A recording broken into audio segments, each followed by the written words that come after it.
দীর্ঘদিন ধরেই বড় পর্দায় দেখা যাচ্ছে না ঢালিউডের লাস্যময়ী অভিনেত্রী বিদ্যা সিনহা মিমকে।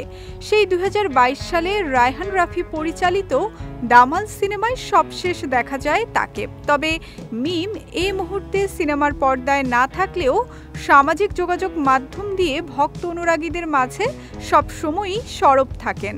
নিজের সুন্দরতম মুহূর্ত ভাগ করে নেন ভক্তদের সঙ্গে।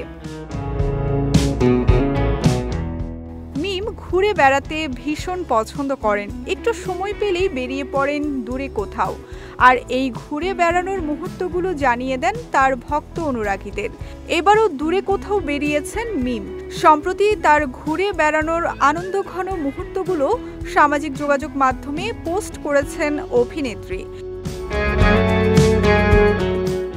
সোশ্যাল মিডিয়ায় পোস্ট করা ছবিগুলোতে সমুদ্র সৈকতে ঘুরে বেড়াতে দেখা গেছে বিদ্যা সিনহা মিমকে। ছবিতে অভিনেত্রীর সঙ্গে ছিলেন স্বামী সনি পোদ্দারও।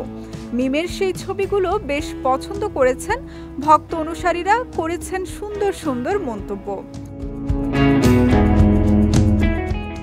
এর আগে গত রোজার ঈদের ছুটিতে থাইল্যান্ডে বেড়াতে গিয়েছিলেন মিম। সেখান থেকে ভক্তদের সঙ্গে ভাগাভাগি করেছিলেন নিজের দিন যাপনের গল্প। তবে এবারের ছবিগুলো ঠিক কোথায় তোলা তা অবশ্য জানাননি এই লাস্যময়ী নায়িকা।